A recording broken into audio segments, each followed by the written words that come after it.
Dámy a pánové, vítejte u mého pořadu jménem Na slovíčko. Jsem rád, že jsme se tady mohli zase sejít a zase si rozšířit nebo potvrdit vědomosti. K tomu, aby jsme měli nějaké téma, tak nám budou k tomu sloužit tyhle slovíčka. Jo? A vždycky si vybereme 4 slovíčka, napíšeme se na tabuli, promyslíme si to v hlavě a potom si řekneme odpovědi. Jo? Takže pohodlně se usaďte a já vám přeju příjemný poslech a pojďme se vzdělávat. Takže já to nebudu zdržovat.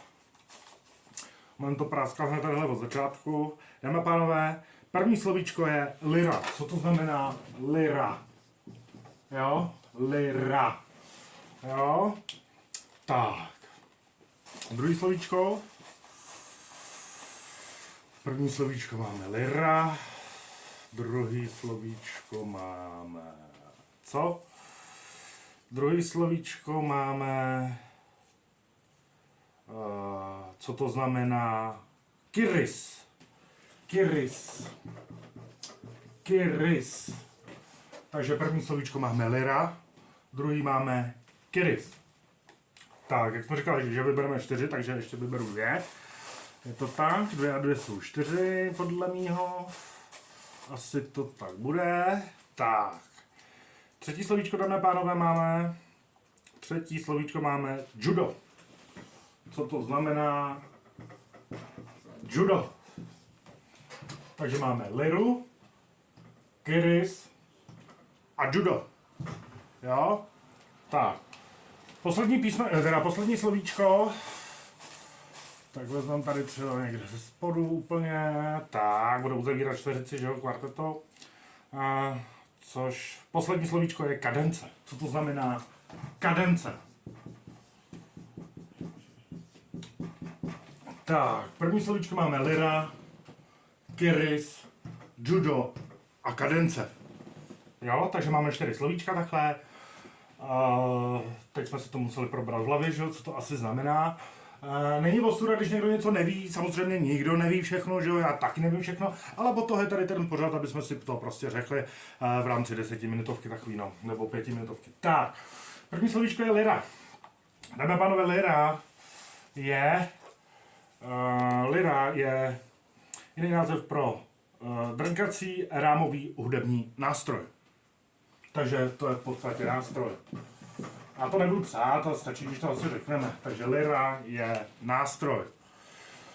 Jo? Lira je pro jiný název pro drnkací rámový hudební nástroj. Jo? Takže když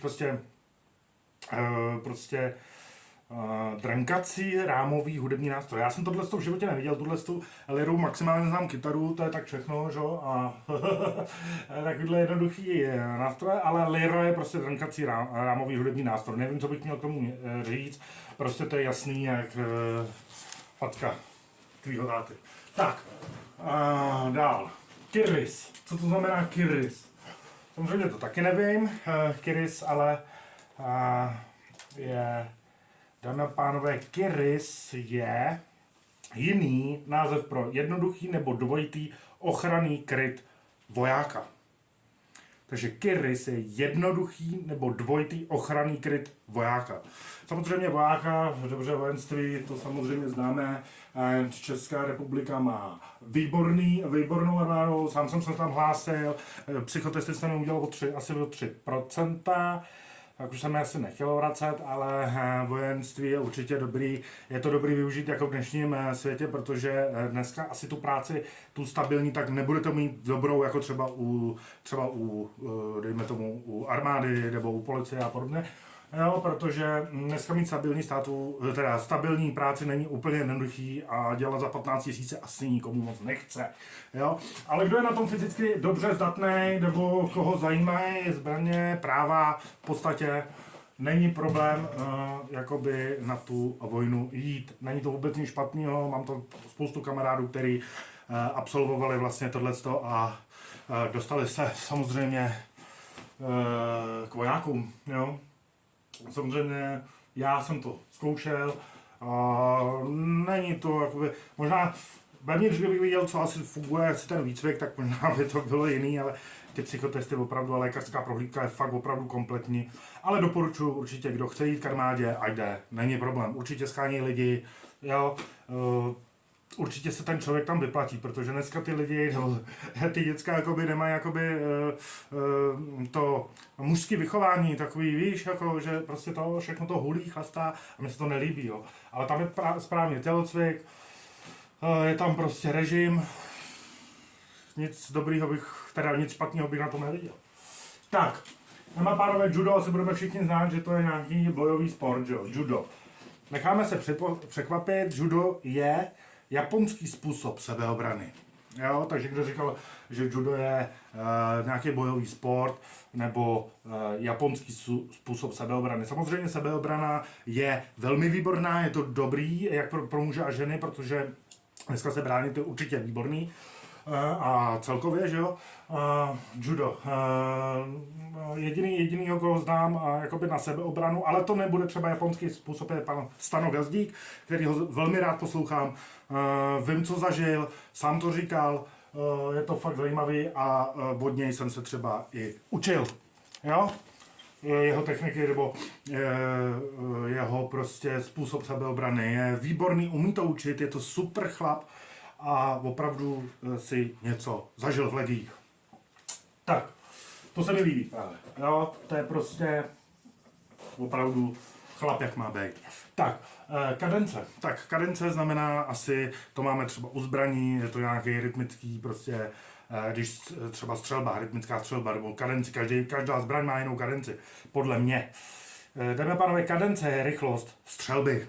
Ano, říkám to dobře, můžeme říct, že rychlost střelby, každá zbraň má úplně jinou kadenci než ta druhá a podobně. Kadence může být taky jiný název pro, jakoby, říká se, jako když to tam seká jako baťa cvičky, nebo kadence, jakoby, když někam něco sdělíme třeba, jo, já dělám videa, tak musím mít nějakou kadenci, musím mít nějaký rytmus, musím mít nějakou disciplínu, jo, ale to může být taky jako název pro tu kadenci, když něco sdílíš, když něco dáváš, když něco prostě hypuješ v podstatě. Tak, kadence je v podstatě, ale správně u zbraní, že jo, když prostě když máš rychlej, krátkou střelbu, krátký nebo jednotvárný, to nevadí.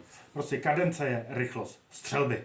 Jo, každá jakoby zbraň má jinou kadenci má tank a jinou AKčko, že jo? Je to tak. No. Takže, to bychom měli dneska pro dnešek všechno, Liru, Kyris, judo a kadence. Já jsem viděl aspoň 2, takže by to bylo za 3. Zvánkovat to nebudeme, ať si dá každý, co chce, ale je to tady prostě proto, aby jsme se získali nějaké informace a rozšířili si tak obzory. Dámy a pánové, děkuji za pozornost a budu se těšit zase na další díl.